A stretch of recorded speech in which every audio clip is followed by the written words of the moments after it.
Hi, this is G Butterfly, and welcome to the Watch and Whisper channel. Today we're going to be talking about the latest episode of Love and Marriage Huntsville, excuse me, which aired last night. Now, as you know, I'm going to be looking up and down because I wrote some notes down because I wanted to make sure I wrote and kept up with the key points in the show, at least what I thought were. So, Tiffany and Louis went to see her adoptive parents, and episodes earlier she did state that she was adopted as a small child. And they were very supportive of her searching for her biological father. And you could tell that they both loved her very, very much. You can just look in the mother's face and in her father's face and in the words that they chose to use. You could tell they genuinely love their daughter and she loves her parents. And I thought that was such a beautiful thing when they were sitting there talking. Now, in the words of Tiffany, transparency. Her father was very transparent when he was telling her that he felt ways when she was going to search for her biological father, because he actually said that he thought that when she would find him that she wouldn't need or love him anymore. And I thought that was just beautiful because that was true transparency. So when they talk about transparency, they need to refer back to that because that's what he said. Now, her mother said that she didn't find her father until she was in her 30s. But they said they both felt like she deserved to find her biological parents. Now, she said that her desire to find her biological parents was in no way a means of trying to replace her adoptive parents. She loved them and there's nothing that can replace them. Now, she had already found her biological mother previously. And her biological mother told her who she suspected to be her father. Well, she found this gentleman, and the gentleman was willing to go and take a blood test, a DNA test. And unfortunately, the test came back that he was not her father. And so I can understand why she was a little bit disappointed with that, because she thought she had found another piece of herself, and unfortunately, he wasn't her dad. And she said once she told her biological mother that that gentleman was not her father, she said her biological mother stopped talking to her. So I'm quite sure that had to be like a double blow, because she was already adopted and I'm not adopted, so I don't know what type of emotions go with knowing that someone gave you away. And luckily she found a family that really loved her. But I could only imagine what it must feel like when you find your biological mother and you have some type of connection, and then you find who you think is your biological father, and then you find out he's not. You tell your biological mother, and then she cuts off all contact. I'm quite sure that has to be a very emotional experience to have to go through. And I applaud Tiffany for still reaching out, trying to find her biological father. And she says she's doing it because she wants to have some type of medical history, because she does have a son, and she wants to be able to know what her past medical history is with her family, because anything can happen with her son. And she and Louis are contemplating having another baby. That's another conversation.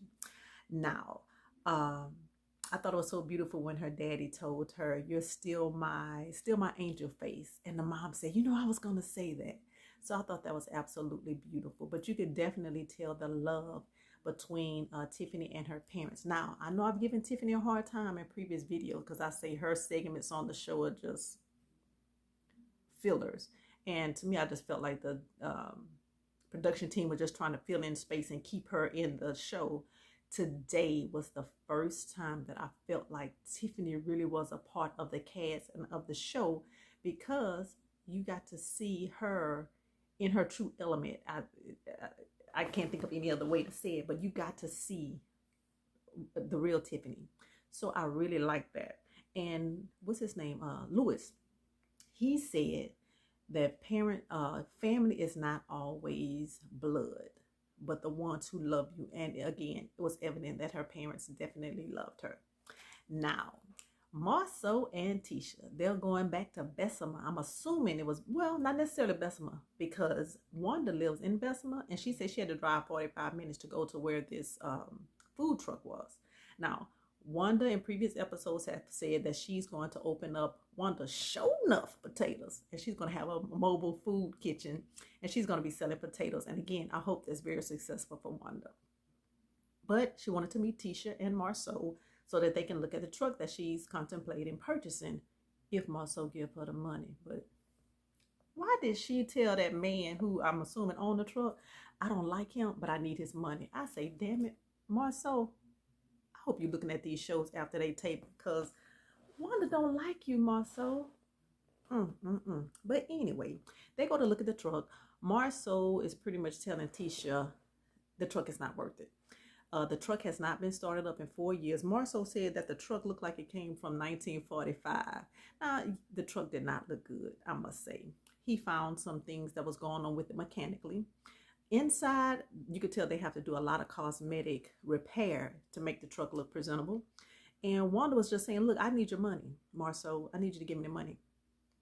Marsau asked Tisha, are we loaning her this money or are we giving her the money? Tisha said, we're giving her the money. Well, Marsau said that he would be throwing good money out the window if they invested in that particular truck. Do y'all remember old people used to say, don't put good money behind bad money? I think this will be one of those cases. Good money behind bad money. So Marsau say, Wanda, you can't have a mobile kitchen if your kitchen ain't mobile. I thought that was funny because he's telling her the truck is not going to work. Well, supposedly T-Man, who is Tisha's brother, and I think her name is, I wrote the cousin name down somewhere. She's going to be helping on the truck as well. So it sounds like she has a crew ready to work. She just don't have a truck for them to work in. Now, Marsau told Tisha, your mother has no business experience. Yes, she may know how to cook, but she has no business experience. And he told Tisha, you tend to overlook these things when it comes to your mother.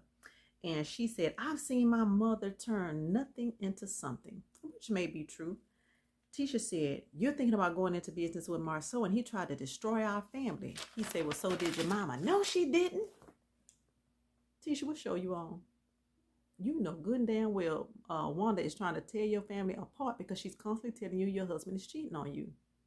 So yes, Marsau was right with that when he said your mother is doing the same thing that you accused Marcel of doing. So feels like Tisha is just blindly trusting her mother. She says she's not, but I know Marsau knows Tisha. She's going to give in to whatever Miss Wanda wants. Now, Marsau told her, my final answer is no. And he seemed like he put his foot down on that.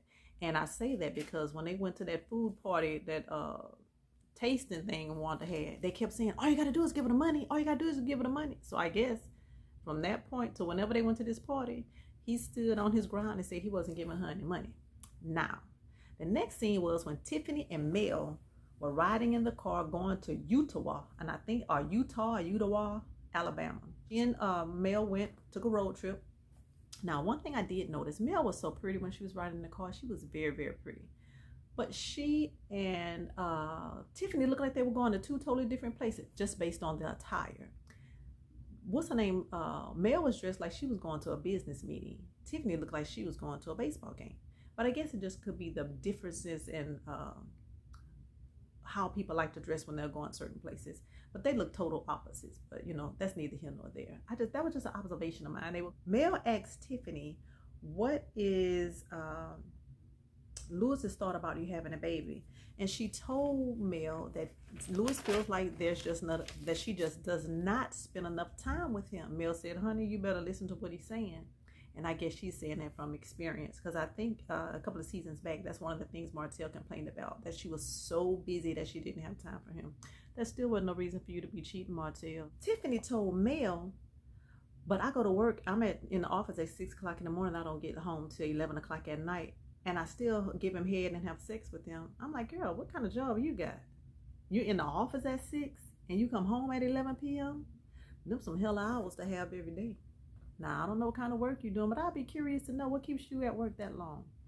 But I guess it may come up in another show. It may not. But anyway, I just thought that was some long hours. Mel went to sleep on Tiffany. I thought it was so funny. I said, that go production being shady, because they had her yawning like she was so tired. Next thing you know, Mel was like,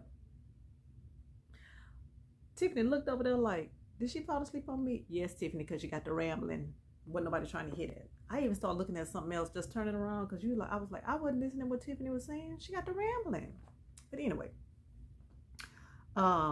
they went to, it was called the Democrat.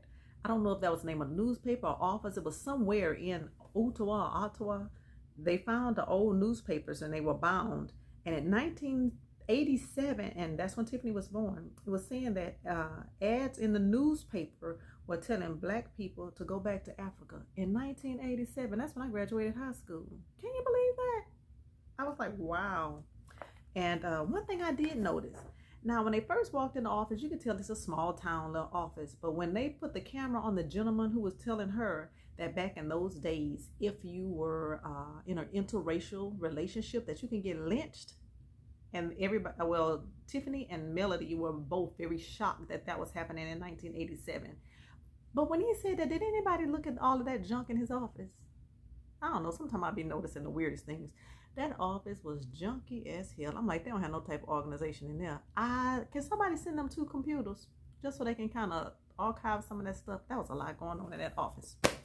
But let's keep moving because we all want to get to the juice, which was Wanda's event. It was a gentleman who named Marcus who was standing outside his barbershop, and she kind of walked up, introduced herself, and she told him that what she was doing there, she was trying to locate anybody who knew her mom, where she can potentially find out who her father was. Well, she showed her pictures of the barber, and the guy Marcus said, yeah, I know her. She used to hang out here with another white girl.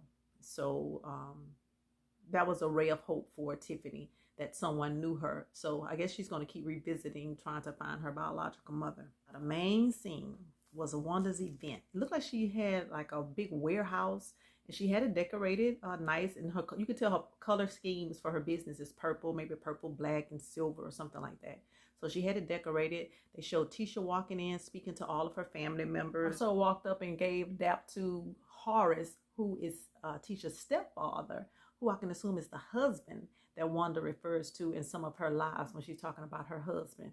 Not her other boyfriend, but her husband. So his name is Horace, everybody. He was on the show. And they talked to Bernard, who is Tisha's cousin, who looked like he old enough to be Wanda daddy. And talked to a cousin, Chrisana, who is T-Man's, no, she's not a cousin. Chrisana was T-Man's girlfriend who was pregnant. Now, he told the cousin Tiffany that she was pregnant, and she didn't like that because she said she wasn't ready to tell everybody that she was pregnant. She told him, I'm gonna beat your ass, because I didn't want to tell everybody that. He was like, well, they're gonna find out anyway. She said, I don't care, I'm gonna still beat your ass. I wasn't ready to tell them. And he should have respected that, but they do what they do. Well, Tisha was just asking her brother, you know, what was going on, because she saw them standing outside talking, and maybe she thought they was going through a little something, but they were not. He said, no, it's all good. You know, she's pregnant, and she didn't want me to tell anybody. So Tisha was like, what? Pregnant? He said, yeah. And she said, you out here having sex unprotected? Do you know? He said, oh, that's for olden days. I guess he meant using a condom. That's for olden days. She was like, no, because HIV is relevant right now. And he just looked real silly. But then T-Man told Tisha, I'm just getting out of my divorce. Now, I thought this was an interesting phrase. He said, I'm just getting out of my divorce, but I didn't recover myself. I'm like, is that one of Wonder words? What does he mean when he said I didn't recover myself? Because now she's pregnant. I was like, what in the world? This must be some of Wanda's language. But anyway, he told her that he had another baby on the way. Tisha was like, your divorce is not even final. Not final. Okay. That's interesting. And then Wanda turned around and said the same thing. She was like, what the hell? You have another baby. You need to get out of this marriage. So I was like, Lord, T-Man, it sounds like you got some interesting stuff going on in your life.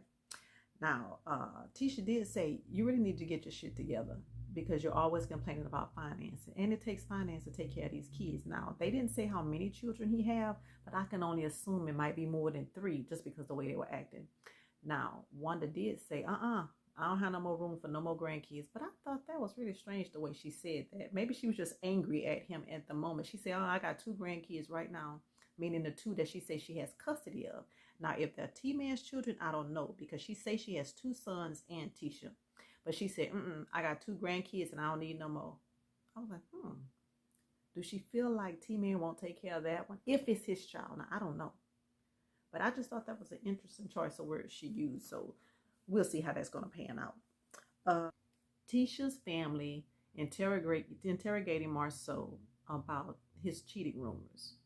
They all ganged up on him. It was about 5 or 6 women across the front. And the white-haired Bernard was out there. They were just all on him.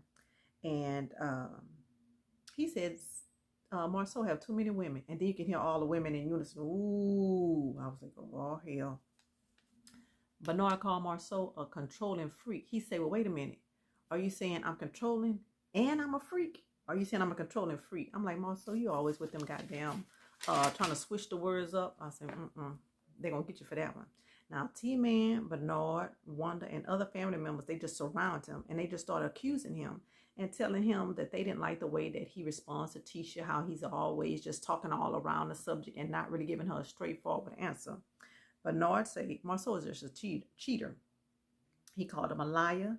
And he stood there and allowed himself to be interrogated. I'm like, I wish I would. I wish I would. Now, what I didn't like is Tisha came. Tisha stood there and didn't say anything to defend her husband. She looking up in the sky like this. Like she trying to see if somebody could come down from the skies and help her and Marsau against these family members. I was like, what kind of wife are you to stand there and allow your family to, number one, interrogate your husband, talk to him like he's a kid, be disrespectful, and you stand there and just not do anything but look all in the sky like you was going to get some help from on high. Tisha joins in. She actually joined in on the gang up on Marsau. He told her he don't give a fluck what nobody else thinks. He's married to her. She's his wife. So what all those other family members think, he said he really don't care about that. And Tisha finally tried to stand up for him. And she had a little weak reason. She said, well, I'm smart. I know how to research things when I need to.